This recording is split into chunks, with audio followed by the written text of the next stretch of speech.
Half a day in Mabuhay, you're tuned into a very special episode of a radio talk series here at Wave 105.1 in celebration of Philippine Independence Month. For the kababayans here on Guam, I'm Louella, Losinio, and I'm happy to be with you today. So just a brief intro, I work as a media science communication specialist at EOG, but I used to work for Pacific News Center as a reporter and news director covering local news here in Guam. I was the first editor for Pacific Island Times and also served as correspondent for a Filipino news network. Can I say which network, Miss Reese? I can, right? TFC. Which means I get to share stories from our island with audiences back in the Philippines and around the world too. So, speaking of Philippines, the song that you just heard, at least a sample of it, is Mutya ng Pasig, which translates to Pearl of Pasig.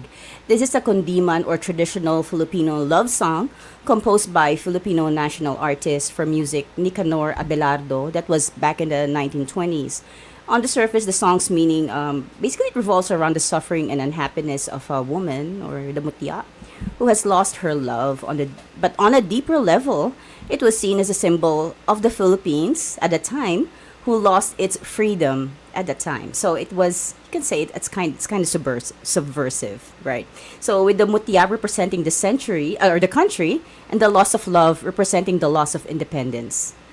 But before I get too deep into that song, let's go back to Philippine Independence Month and the Filipino community of Guam. So today we're kicking things off with the Independence Month theme, Kalayaan Kinabukasan Kasaysayan. That means freedom, future, and history. And it really captures what this month is all about, which is honoring the past, reflecting on where Filipinos are today, and looking forward to what's ahead for the Filipino community here and around the world. So later today, just to let you know, so I am part of the Filipino community of Guam. So at 4 p.m., the celebration for Philippine Independence Month will officially begin with a proclamation signing at the Governor's Complex in Adalup, where Governor Lulian Guerrero will proclaim June 2025 as Philippine Month in honor of the 127th anniversary of Philippine independence and the 71st anniversary of the Filipino community of Guam. So, I mean, for us, events like these are so important for Filipinos here in Guam who are part of course, the community here. So, because these remind us of the deep roots and big impact Filipinos have made right here on the island. And speaking of community impact, I'm really excited to introduce our guest today, who will also co-host in some of the coming episodes. He's probably a familiar face to many of you. He's a longtime leader in our community and a former director of a government agency here on Guam. He's been involved in community initiatives for years. In fact, he is part of the Filipino community of Guam too, one of those who probably knows its history and roots really well. So please welcome Alfredo Antolin to the show. It's so good to have you here, sir. Can you start with Thank you. Good morning. Good morning. Thank you for inviting me, actually. I really appreciate it. But can you start by telling our listeners a bit more about yourself? Yeah. Well, first of all, first generation Filipino. So I was born in the Philippines, but grew up all my life here in Guam. Came here in 1974. And ever since then, lived in the island. Just left for college, but came back home. So I'm home again, and I've been here for a while. Working for the government of Guam, of course, but at the same time, active within the community again, with the Filipino community of Guam. So you're one of the board of directors, yes, right? Yes, one of the board director. I represent one of the organization. We opened just a brand new organization, actually.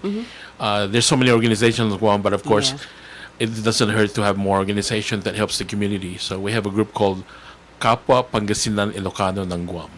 So it's very Filipino name, and we have that organization, and we're active also with FCG and with all the events that's happening. For those who are not aware, there are around 32, right? We have 32 organizations. 32 organizations right now that are active, and we're trying to get all the other former organizations who aren't active to be part of it again. And that's my goal within FCG right now with the membership committee.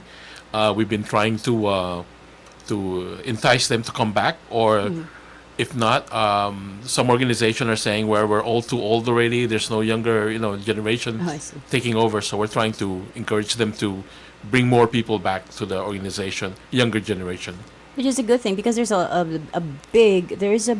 you can say a big population of Filipino Guamanians who were born here, right? Yes. Who are actually trying to reconnect to their roots. Yeah. Well, that's I think that's the thing, and this show here or whatever we're trying to do now, and with what's going on, to reconnect with their roots. And we also have the Munting Yeah, yung Eskwelahang School, Munti. yeah, which we have that also now, which is it's a small group, but it's a good start. You know what I'm saying? So we can work that out. For those who are not aware, Eskwelahang Munti is a mini school. So it's more of an outreach program where you have Filipino teachers teaching not only the language but culture to a younger generation of Filipinos living here on island. So I really appreciate that, sir, for sharing, and I know a lot of our listeners do too. So let's talk about this year's theme for Philippine independence, which is Kalayaan, Kinabukasan, and Kasaysayan. So, what does that mean to you personally? And when you hear those words, which is freedom, future histories, what comes to mind? Well, I'm a history buff, so everything relies on history for me when I talk about. And like I was mentioning to you earlier, that I don't know if a lot of people knows that the Filipino, our history in the Philippines, especially how we came about as a nation. Most of our national hero, like Jose Rizal, and all the other people that helped him along the way, who died for the Philippines, was a very young group. And I think that we should encourage the youth to let them know who they are, because I think that's very important. Like Jose Rizal, when he was, killed, and for the revolution, he was only 35 years old. So, and then you have people like Mabini, 38 years old. Yeah. I mean, very young. You have Bonifacio, of course. Andres Bonifacio was 33 years old. Let me go down quickly on the line. General Luna was 32. General Del Pilar was 24. Gabriela Silang, the first female national hero of the Philippines, she was 32. And then Emilio Jacinto, 23. Then the two priests that died in Cavite. Of course, Father Gomez is 72, but the other priest was 38. Father Burgos and Father Zamora was 36. You see what I'm saying? And then here's another thing that I know we, in the Philippine community, we always admire Mabini because he was exiled in Guam and everything. Yeah. But I think people should know that Melchor Aquino Was here too. was here too. And also Ricarte, right? Artemio Ricarte. But here's the funny thing with Melchor Aquino. She was sent exiled to Guam by the Spanish government, Yeah. while Mabini was exiled here by the American government. So there's the difference here. Two different things, but the unique part is they both left in the Philippines the same day, different boat, but they went back to the Philippines the same time. So I'm just saying that I think the history of Melchor Aquino, if people get to know more, she used to be she worked for a copra plantation while she was here in the island. She was housed by the Dunca family in Tamuning.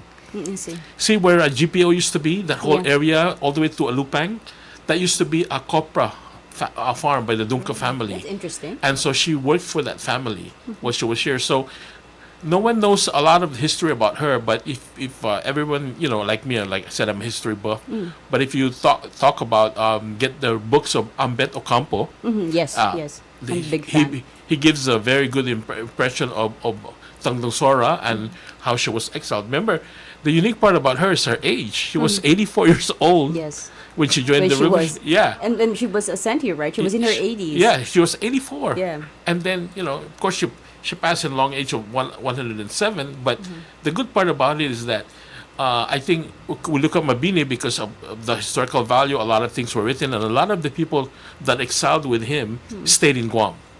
Yeah. Like one example is Leon Flores. Yes. People don't know, but Leon Flores is the father of first Archbishop of Guam, Felix Berto Flores. Yes. So that's another thing that that should be known. I mean, we have so much rich history. Yeah, and these what do you call it? Insurrection. Yeah. The term that they use, insurrectionist. Yeah, well, the different terms they use, but like I said, but the unique part is Tandong Sora, Spanish time, and Mabini, American time. So, those are the things. But I think that it's about time that we slowly try to get recognition for Melchor Aquino. Yes. But again, going back to history and everything, one thing unique about Guam is, let's start from the beginning. Pedro Calungsod, a saint. I mean, came here to Guam to help with the Spanish fire. to help Guam become a Catholic community. But from that alone, the beginning of that until the present, it's interesting how Guam is just a small island, maybe in the middle of the Pacific, but their history is so rich with the Yes. Philippines. And There's a connection there. yeah, There's a there's- very strong connection Exactly. between the two. And of course, like the Philippine community of Guam, another thing unique about that is it started, in 1954, which is 71 years. I mean, we've evolved so long, and there's so many, and it's good that there's other people that's willing to take the helm of it and coordinate that. But again, the history of the Filipino community of Guam, we're really into the fabric of the Filipino community here. We're already part of this community, and of course, I want to thank the people of Guam also for accepting us Yes, and definitely. accepting us in open arms. Not like what's happening in the U.S. right now. You know what I'm Yeah. saying? So I'm glad that again we're given the opportunity to promote Philippine Independence Week and of course the month, and also the government of Guam recognizing Philippine independence. Those are the things that are really nice. It's something that I think we should look for. And again, I feel that the Filipino community of Guam is very lucky. When I say Filipino community, the people, the Filipino, We're part of that. we're part yes. of that Yeah. because we're in an island where it's welcoming and we're integrated and we assimilate easily with everyone here and we're like part of the community. I totally agree with you. Yeah. So that's when I moved here, like around 2008. It was pretty much a very welcoming and warm community, and I Yes. appreciate that. But going back to June 12th, right? Yes. June 12th. Today's actually Philippine Independence Day. Yes. Not just the month. This is the most important day of the month, right? Exactly. So, Biba. Yes. Go Reese. But that's true, right, sir? So, can you talk about that? Like, and what happened? Well, another unique part, like again, is my roommates in college yeah. were the great grandchildren of Emilio Aguinaldo in Boston. Oh, I see. So the Ginaldo connection. yeah, so in 1998, while I was still in Boston studying, we were asked by the Philippine Embassy in DC to coordinate the Philippine Centennial celebration in Boston because the affiliation I had with the group. So the Aguinaldo Abaya family, I call it because they're married to the Abaya family, from Kawit, Cavite, really helped us a lot. So we had a lot of activities during Centennial, 1998 Centennial in Boston. And those activities, actually, we brought them to Guam. Because at that time, I was still connected with the Philippine community of Guam. So during the summer of 1998, before we went home to June 12 in Kawit, Cavite, we had an event here in Guam also. The same event we had in Boston. And it was, of course, it was a tribute, of course, to Aguinaldo, despite what history says. I know. Actually, I was about to say Yeah. that.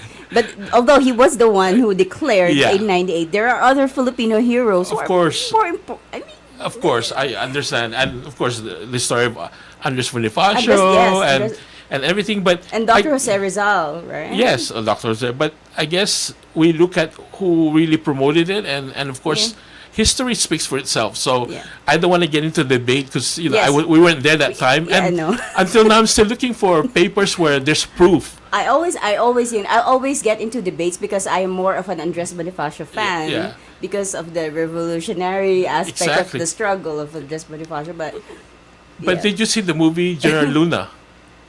In the end, Oh, yeah. when Yeah. he was killed, and there's an old lady supposed to be looking at his death, and they were saying that was the mother of Emilio Aguinaldo.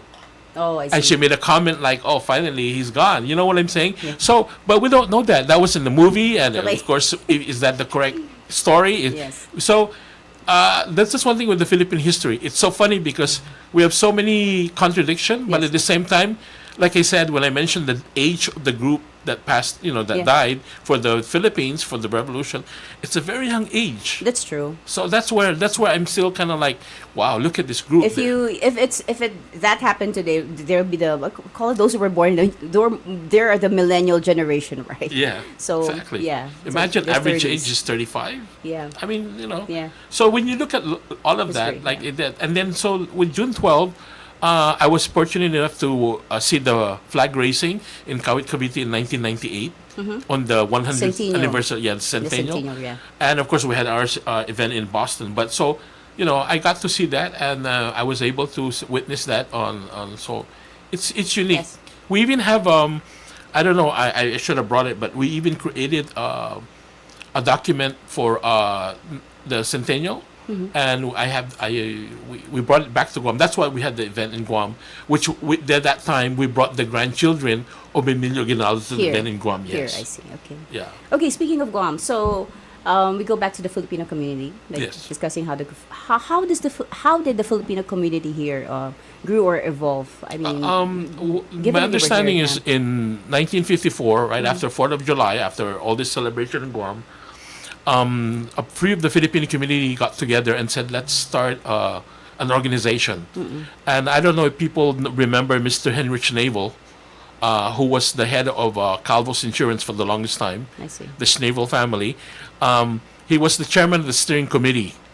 And part of the steering committee were Attorney Alberto La Morena, which it's the father of presiding Judge La Morena and Senator Yeah. La Morena. Their father was part of the steering committee. You have Art Ilagan in that committee also. And then you had also people like, what's his name? Tony Di Malanta, I see. who became the first president of FCG. So, This is the architect, right? yeah, the architect, yeah. So they started the organization together in 1954, and who would have thought that until now it's a still strong organization. By the way, can I just mention that the unique part of the history of the FCG, this committee also that started the FCG, were also part of that started the Young Men's League of Guam.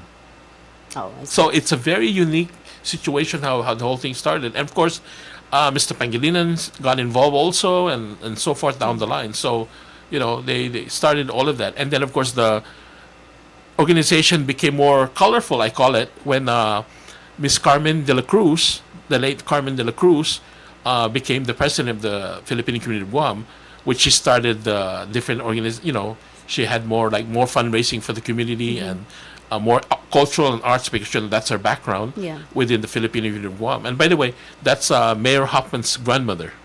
Oh, Yeah. okay. That's So- another historical So reference. yeah, so Mayor Hoffman's grandmother is Carmen de la Cruz. So that's So Mayor Hoffman, we should bring him to the show. So he has a strong connection to the Filipino community of Guam history. not only I that, see. but Mrs. de la Cruz is also related, first cousin or second cousin to Imelda Marcos. Yeah, I've heard that. He mentioned that. She's a Romualdez, Romualdez. a Yeah. Romualdez clan. So, that's her last name is de la Cruz, but she's a Romualdez. So, those are the things that, I mean, like I said, you look at all the history. Like, another thing I want to mention, since we're talking about Guam also, is look at the history of one of the senator, Palting, Senator Palting, see. one of the first senator in Guam also, is related to, apparently, his nephew, his grandnephew is Joseph Ada, former Governor Joseph Ada. Oh, so there's. I see. See, Okay. there's all this connection where you look at the past. So again, the first Archbishop of Guam, and you have the La Morenas, they're still around. That these are all connected down the line. So interesting how we are, and again, with the new leadership of the Philippine Guam throughout the years coming into Guam, there's always someone that's stepping up the plate, leading the organization, which is good, and at least it connects with Guam. I know. I mean, I'm very new to the FCG, the organization, but I've been covering, right. Yes. I've been reading up on history. I've seen that the FCG has been, evolving in terms of how their role in the community. Yes. From a very cultural, cultural perspective, right? But now it's more like in cultural, social, civic. But now it's like they're expanding. Yes, like FCG is a 501 organization. Yeah. But we have a unique organization because we're 501, but it's not C, it's 501 D. Okay. And it has a unique way because people don't know that, when we talk about, of course, politics, you can't leave that alone in Guam. And when we get involved with politics, people say, hey, you're an organization, you're not part of it. But but actually our revenue tax status does give us that leeway. So Anyway, this is a little, I think don't want to. That's a different. That's a of different course. discussion. But in your view, being here for, you're basically here. Yes. You're from here. Yeah. But what are some of the biggest contributions of Filipinos here on Guam? So whether it's in the workforce, the arts, public service, or elsewhere. What do you I think with FCG, of course, the beginning part is how Skinner Plaza was built. They started that. And of course, the beautification of the island, there's a lot of that was done in the past. You look at the contribution, it may not be not written all over the place, but of course, every time the community needs help, we're always there. So Yes. both the Philippines and Guam.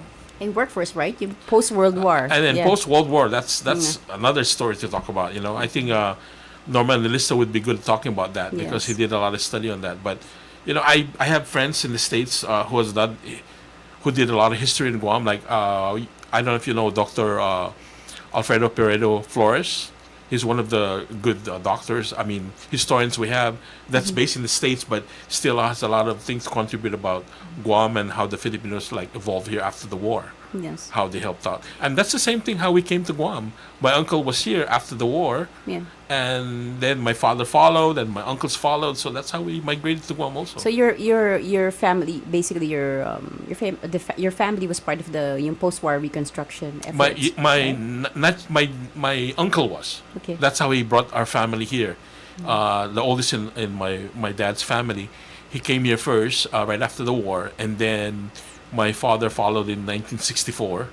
I wasn't born yet, just to let you know. So, and then after that, we followed in 74, 10 years later, and we've been here ever since. And yes, your family is really ingrained in the Oh yeah. I mean, the even fabric of the community. Yeah. even my sister, and my brother, they're married locally, so Yes. So those are the things. So, like again, I have to say that we've evolved in Guam, and we want to thank the community for accepting, because we're part of the community. So Yeah. So yeah, so as I've mentioned before, right? So it's really it's incredible how much we've become woven. I mean, the Filipino community into the fabric of Guam, right? So, I mean, for the younger generation, especially those who were born and raised here. So, is there anything that you'd like to tell them about how to get involved in terms of leadership or any other community effort, or just to give back to the community? what's always important while I was active in school, high school, and afterwards, it's actually it starts at the home. The parents. I mean, my parents never said do this, do that, but they also get involved community. They're also involved in the community, so that's how I followed through. Like my mom was, I think, involved in different organizations. She was also a member of the Lions Club.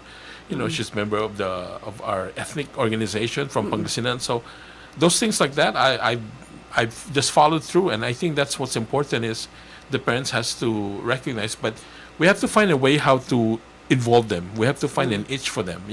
What's important and all that stuff. So I think having all these different organizations trying to slowly entice them. Because FCG's group, you notice that they're an older group, Yeah. and I hate to say it, we're the younger group, but we're You not are, really but you're young. actually the younger group. in We're the FCG. younger group, so that's not good. So, yeah. So I think we have to find ways to entice that. And again, I don't have the solution for it, but I think if there's all of us, we sit down and get together and put. Yeah, Yeah. that's true. But there's also I've seen there are like organizations in the schools, right? Yes. There's different avenues that they can be part of, not just FCG. Exactly. So there's the Filipino school, Filipino student groups. Yes. Like I know there's one in FD. We had them last night. I mean at the meeting. So Just to let you know, in 1998 when we had our centennial in Boston, what I did was the different New England states colleges in the area within Boston, Rhode Island, Connecticut. We were getting Filipino organizations from each colleges, and we had one big gathering. And I think FCG should sponsor within the month of June.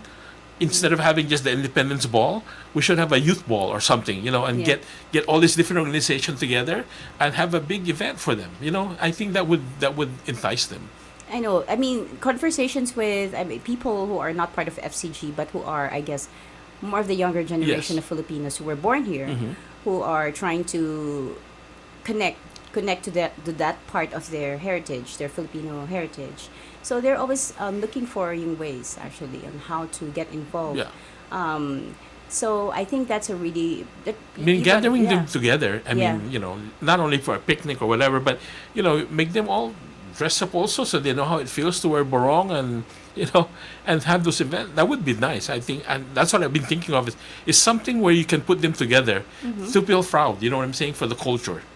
And also, I think you and it's more. It's I think it's also important to have the conversations with them. Yes. Because they may not have the same perspective as the older generation of Filipinos, given the different experiences that they had here on island. I think that would be that would be a great idea. Like last night, we had some of our youth in our meeting. Yes. You know what would be good is FCG has a different meeting with them.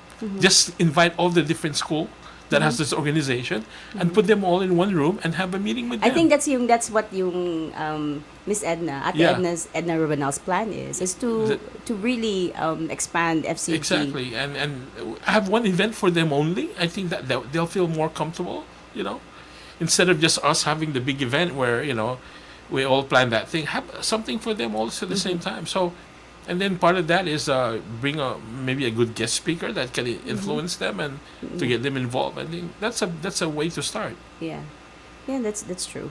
So yeah, I know that there's another organization like JFK has, and Yes. St. John's has a Filipino community group. I mean, for those, I guess this is more of invite to the younger generation of Yes. Filipinos here in Guam.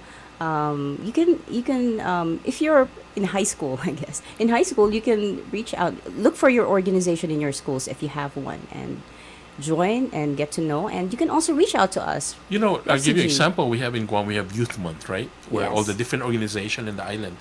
I remember in high school, the late Governor Rico Bardalio, what he used to do with us organization, Yeah. he would invite us at the government house. Each school, the student government was invited to have lunch with him and to talk to him about issues in Guam and all that. I think if we could do the same thing with all the different Filipino youth organization in Guam, put them together and see what they have, suggestions.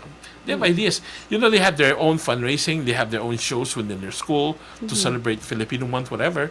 But at the same time, we should, because again, June is summertime, so there's nothing happening in the schools during summertime. So maybe we can do something, uniquely on before the summer begins, or even, I know. I guess the challenge a challenge is the current generation and reaching out, because there's a different way of I guess communicating with the younger generation, Yes. right? So, but I know for a fact that there's a lot of young Filipinos here who are involved in the arts, artists, painters, Exactly. musicians, right? Reese. and have one big event with them. Don't. I know the mall is the best place to have it at the mall. That's been happening. You know that, right? So to me, that's fine. It's yeah. nice because it's free for everyone. Everyone get to see. But give them a little bit more recognition. Yes. Do it in a nice ballroom. And then and invite people in the community at the same time. And then like I said, how we do our Or maybe our June 12 event, our ball, or like this Saturday, something like that. But do it for the youth. bring FCG to them. Yeah, exactly. Bring Yeah. FCG to them, right? Yeah. Instead of waiting for them to come, Yep. maybe because No, we exactly. can reach out. Yeah, so I like you starting conversations with that in the office, because I know a lot of people in here, in Yogi, who have Filipino roots. Yeah. So who are exactly. younger, and you have those conversations, interesting conversations about what it means to be Filipino. I don't know how the different organizations used to, but in JFK, in our time, in Yeah. high school, we used to have a Filipino Day. But you had one, right? You were part of you were part of a Filipino youth organization. Yes. Or was it Patrick Luce's? No, I was part of it in high Norman. school, and we had the Filipino Club in JFK, and we have a whole event, a whole evening of Filipino culture. So our club members become, they were trained how to dance, the different dance, and sing and everything. And we have one big event at night. We even build a small bahay-kubo in our courtyard, and then we have that big event where we have it during the daytime for all the Yeah. students, and we still have at nighttime for the parents to come in and see. We still have that, but of course, I don't know if they still have that until now. Yeah, But- I'm not sure. We have to. I have to check with the. Yeah. JFK And High our School, biggest fundraising was we had to sell siopaw. That was our siopaw. I don't know if that's a Filipino food It's culture, so Filipino. but in JFK that time, what we did was, because everybody's selling something for lunch, so we kind of divided it. Like the Chamorro organization would sell empanada, Yeah. the Chinese student would sell this, we would sell siopaw, and then of course the athletic department, which needs a lot of fundraising, they would bring in McDonald's, to sell. So we had all that. But like I said, find something that the youth will come in and part Yeah. of it. And trust me, when it comes to planning this event, they get excited. Can I ask Reese? What are the youth, the Yes. current youth into right now? So Reese is behind the booth. Wow. Well, goodness, I do have to go with what is the old saying now is social media. But I also notice a lot of people are trying to, and I'm not saying this just because we work for a sustainable workforce, but I think a lot of people are being more conscious about sustainability, trying to grow your own garden. I see a lot of young people and people my age trying to do that. I also see a lot of people getting into cooking very simple meals, Yeah. like nothing that takes the hour, like really just the 30 minutes.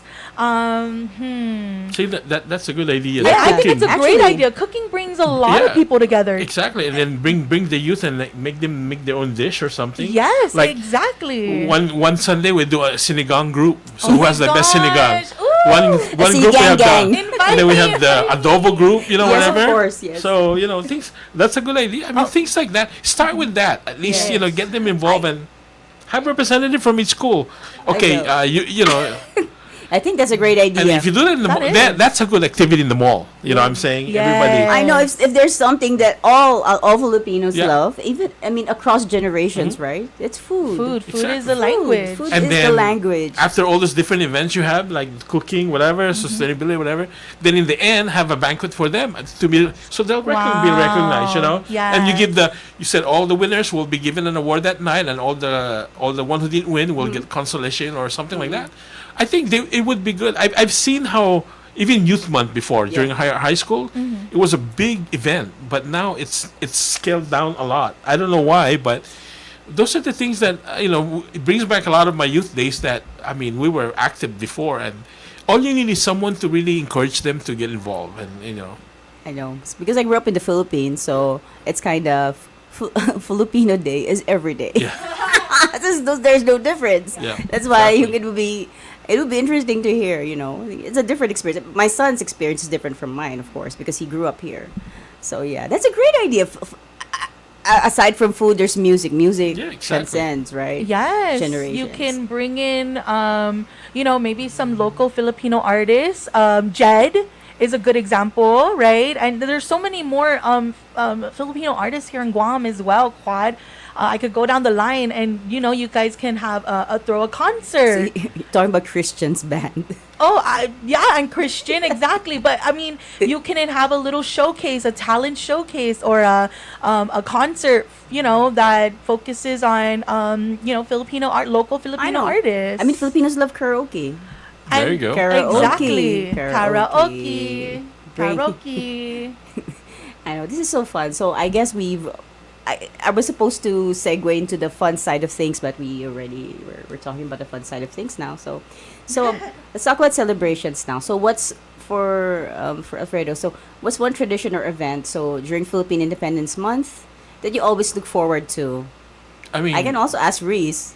Yeah, please. we have our event Saturday. Of course, it's a little costly, but sometimes even though it's costly, we have a lot of people that still want tickets, but we were sold out. Things like that. I don't know if we're sold out this time, but I think that's so. usually a big event. Oh, yeah. That happens every year. Actually, according to the Edna, Yeah. so we're not accepting any more walk-ins for Saturday. Exactly, For so- the gala.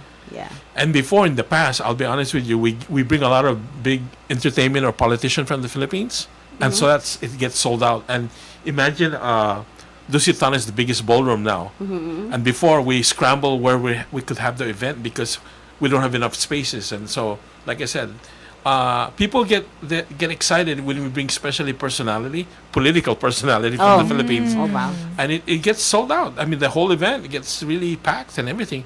And interesting because we have a lot of the locals also that wants to come and come, but we're sold out. That's one thing with the event. And, I guess those are the things that we can do it.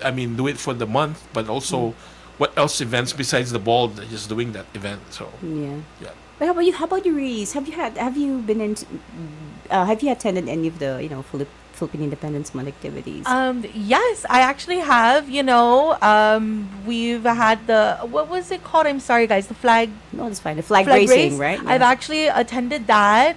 I've also attended many buffets that focused on Yes. Philippine independence and the Philippine food, and that's actually one of my favorite things. We just talked about earlier how food is really a language. It's a love language, and I love Filipino food. I have to ask my auntie. Shout outs to my auntie Maribel. I always have to ask her to make sinigang for me, sinigang, because it's one of my favorites. And my mom doesn't really like, so she doesn't make it. Why would she make it if she doesn't like it and not everyone's gonna eat it? So I always have to ask my auntie. What other things have I done? You know what? And also when it comes to food, like you said, sinigang, there's different ways you make it. Yeah. I've I seen mean, many different yeah, ways. I've exactly. seen more vegetables in one and different Exactly. kinds of vegetables. That's true. I've had some that was sour. I had some that wasn't very sour, but very light. They'll use to make it sour. They use the kamyas, Yeah. the santol, the Chemist guava. lime, finger Oh. lime. You know, so they Oh. can use different kind of way to make it sour. Wow, really I different. never Yeah. heard of guava. Yeah. Guava, santol. That's not my favorite. Oh though. yeah, but it's interesting That's- because yeah. you can't tell. So then of course there's the kamyas, like I said, The kamyas. the santol. What's the other one? Tamarind. Tamarind. Is Oh, also tamarind, Yeah. is also used. So yes. those are the like Yes. that. That's Finger then when it limes, right? That's and kamyas, finger when lime. it comes to adobo, there's different ways also to make it. That's true. Sauce, no sauce. It's Yeah. not even. Thick. It's not even There's regional. Yeah. and also the white adobo. You heard about that, right? I have heard of that, but No soy sauce. I mean, that makes me yeah. sad. Yeah. I'm sorry. I like my adobo with soy sauce. Thank you. Yeah, but you should try the other one without. That's crazy. Have you tried humba? What's humba? Humba is the Bisaya version of adobo, What's and that? it's unique because the first time I tried humba was in Sigihor when I was in the Philippines. Yeah. Sigihor is an island, and Can I tell her what Sikihor is? Sikihor is an island. It's kind of infamous for as a land of witchcraft but it's Yeah. a really wonderful island. yeah, it's beautiful. Beautiful. It's the size of Guam. Yes. It's almost the size of Guam. Yeah. Wow. But the thing with Sigihor is this humba they call it, which they cook the pork. It's like a pork belly, a big one. It's still a big chunk. Yes. Yes. And I was telling them one time that you can leave it on top of the table for 2 to 3 days, and the longer in the table, the longer it tastes better. Really? So Yeah. kind of like. So we kind of nibble on it, like how it's cooked and everything. It's Yes. leave it in the table, cover it, of course. Oh, yeah. And then, but every day when you try it for breakfast and just heat it up, or And if it you- gets better. it gets It better. gets better. That is so crazy. That's one. And people, there's different ways to make called humba, but that's basically it's an adobo version, but it's different. It's a Bisaya version. Wow. So, but this is another quirk or a weird thing about Filipino food. So it's not even regional in the differences. Sometimes it's also households. Yes. Like one family may have a different version of how to Yes, prepare exactly. adobo or sinigang. Everything Another, from yeah. pancit, For pancit. Yes. lumpia. How many different kinds of lumpia? We have Different vegetable, kind of tofu, lumpia. chicken, beef. The tofu is just modern. It's Yeah. really modern. That's for those trying to be healthy. Oh my god. Lumpia is not made to be healthy. No, but the funny thing is they'll cook it and they'll put the cube, the shrimp cube or the beef cube or the Oh, So yes. it's still there. Wow. So it's there's just so much stuff and in the Philippines now, of course, culinary is different style there. I mean, Yeah. I'm sorry. That made me I'm actually so hungry now I know, because of the stop we're it, talking you about sinigang and guys. food. but I guess that was like you said earlier. That's how it brings us together. And Truly. Yep. you know, And Also- and I think the best thing about it, sorry if I can real quick, Paul, No, but no. I think the best thing about it is you don't have to speak the same language. nope. I really believe that. I mean, yes, there might be some trouble, like how much salt, but you don't even have to say a little. You just do this. It doesn't require language, really. It's all Like action. like the Ilocano keep saying, bagong runs in our blood because everything they cook is with bagong. Bagong. That's true. But Even you know what's bagoong. funny? When I was in the Philippines, we talk about bagong, the Ilocano, the Pangasinan, but there's what you call ginamos. Ginamos. It's another version. Of It's bagong? it's bagong, but this is the Bisaya region. Oh wow! So And- you just call it something different. Yeah, but it's exactly the same thing. Yeah. It's called ginamos, and so I'm saying to myself, you can't claim it no more that the Ilocano or the bagong runs in their blood Yeah. because there's the Bisayas also. Yes, Wow. I mean, I don't think that. I think bagoong is it's all throughout, like Yeah. different, different regions. And it's like made from different types of. Exactly. It depends on the area. So the Like ginamos, Pangasinan, we use a lot of the bagong, the shrimp. shrimp and fish. Yeah, right? well, Fish. that's secondary, but Ilocos side, mostly the fish side. Yes. Yeah, you know. Oh, that's So like I said, it's so yeah. like the same thing when you said, "Oh, Variations. ginamos, what's ginamos? Oh, it's bagong." It's bagoong. Wow. Yeah, the only thing that's common, I guess, is Exactly. you ferment. You really ferment the fish, ferment the. Talking about social media, right? There's a lot of small link now in the internet where you can watch Philippine history. Yes, And even me, I get interested because even though I know it, I like watching it over and over Oh, and yeah. over because you learn something new. Different Yeah. different variations. There's a lot of I've been seeing a lot of people doing animated versions of Exactly. Filipino Yep, history. yeah. And I think that really kind of opens people's eyes now, because before maybe it was more through learning through the textbooks or Yes, exactly. learning through your family members, right, through voice, but now you have this animation and it's beautifully animated and you're just like, wow. And I think it puts more of an image for people, who are not able to see that through verbal. And it's really nice. I've seen them too. And I don't know about you guys, but I've also been seeing a lot of people going into like book writing and also a Yeah. comic book. I don't know if I shared that with you, Yeah. Ate. There's, I think, Yeah, someone right. from the Filipino community. Yes, there's a lot. I don't know if they're from Guam or if they grew up in Guam rather. But they came out with a comic book, and it's based on I think it's actually I don't know if it's a Filipino story or Yeah. folklore, but I think it was based on that. So it's just really cool to see it unfolding in other places. I know. I've seen my favorite actually is Arnold Ares. It's like a mythology class. So all of the Filipino mythology creatures.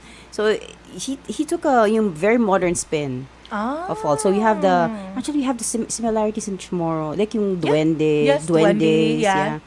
yeah. So we have those too. Right. So I guess that's for another. Yeah, we gotta do episode. that another one. Sorry, guys. But before I forget, I just want to, mention this, that on our event Saturday night, Yeah. just to let you know, Reese, we brought this material from the Philippines. I want to mention that because it's very Please. historical. It's called inabol. Inabo. Inabol, it's a hand woven cloth, Oh. and we made it into a lei.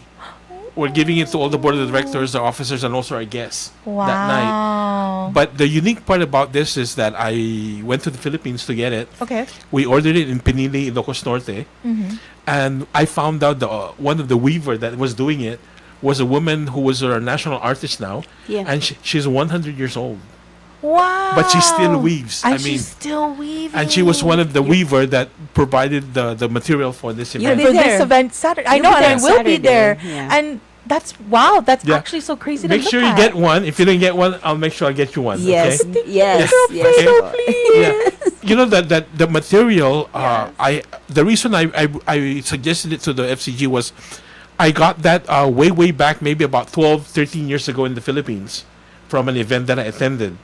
So I kept that material, and I kept saying to myself, "Wow, 13 years! It's just inside the closet. And It it's hasn't- still good. It's still good." And then that's how I found out where it's made, how it's made. It's so the material that they use. So, but the old woman that made this, she's a well-known national artist now in the Philippines, and it's hand woven. What an honor. Yeah, so what a way to celebrate Philippine Yeah, independence. so it's the first time we're having that in Guam. Yeah, it is. It looks like yung lei. A Wow. lei. Yeah, really nice. I Nice. wish I brought a sample, but Oh, you'll yeah. see it Saturday. I will. I'm Yeah. so excited. And we got different colors because we have different colors for our board Yeah. of trustees, the officers. Yeah. You like color coded? Yeah. Because I didn't know. I thought it was gonna be just one, One color. Yeah. But when I got there, they said, "Oh, we have this color, this color." But one of the biggest material that we wanted was the color brown because we have a lot of board of directors. Yep. So she was really the one that really put it together, the design and everything. So, Oh. but it's interesting, but that's why we're gonna mention it that night. That keep it as a souvenir. After tonight, don't destroy it away. yeah. It's a piece of history. It is. I hope people take that home and keep it. Exactly. Yeah. So, and we want to enforce that also for Saturday. And it's going to be the first time that FCG has that. So something unique again. Yeah, you know? it's something unique, and it's really something that really connects to our culture. Yes. And also our guest speaker that. Oh yeah. So Please. I'm about to Okay. segue into that actually. So because we've covered so much ground, and it's So really sorry. interesting. I'm really happy that we went to history and then even to traditions and Yes. cultures Yes. like food. Yeah, but I just want to say thank you, Po. I want to thank you, Mr. Antolin, and also Reese for being with us and for everything you do. I mean, for the community. You So stop it. Thank you. oh yeah, that conversation was really good. So before we wrap up, I think we're about to wrap up, right? We have about 6 minutes. Just about. Ooh, okay. So we can So talk you about got time. Yeah, I guess we can talk about the upcoming events. Yes. So we still have 5 minutes. So we'll talk about there's going to be a this 4 p.m. right? A proclamation signing at the governor's complex. Yep. for- The governor and the lieutenant governor will be there. Yeah. They'll be doing the proclamation. So this is for the Philippine Independence. I think it's for Philippine Independence Month. Yes. But specifically for the 127th anniversary of the Philippine Independence and the 71st Yes. anniversary of the Filipino community of Guam, right? So that's this afternoon at 4 p.m. And then we have the Philippine Independence and FCG Ball, which is happening this Saturday, June 14th, starting at 6 p.m. at the Dusit Resort, Guam. So it's going to be a really interesting evening filled with culture, celebration, and community I don't spirit. want to say anything about the surprise, but I wish the people of Guam, the people that will be attending, will see a nice surprise. So There's going to be a surprise. there's a cultural show that we're not going to mention, but it's interesting how the whole thing, and we have guests from the Philippines that's doing the cultural show. So leave it at that, and then And also a keynote speaker. Yes. Let's talk about the keynote speaker. It's of course it's none other than our Archbishop Ryan Jimenez. yes, Yeah. he's new in Guam. Of course, I mean he's been in Guam, but since he's our new archbishop, we decided this year, especially the president of the FCGs, said I think it's appropriate that we he's already introduced the community, but it would be nice to reintroduce him to the Filipino community, and he can give us some of his perspective because his history is very unique. Yeah. He's a OFW, Yes. and those are the things that Yeah. connects him with Guam also. So And for those who may not know what an OFW is, it's a contract worker. So he was a contract worker in Saipan, the Archbishop. Yeah, before. so that's how it started. Oh. So That's how he started. That is a good backstory. As Yeah. you could say, a good lore. he was a teacher there, and then he was assigned not in Saipan first. He was in Rota. Oh, Rhoda, yeah. He was in Rota. He was a teacher there, and Yeah. then from then on, but he was already in the seminary in the Philippines. But he had a calling where go abroad and teach and see what happens. Yeah. Then of course, while he was teaching there, the calling I guess brought him back to the seminary. That's how he became a priest again and went back. But the unique part about him is he was even telling a story that he even applied here before in FD to be a teacher. Oh. But he wasn't accepted because his status was he was a contract worker. Oh. And it was so hard for that time, to get petition and all that. But Yeah.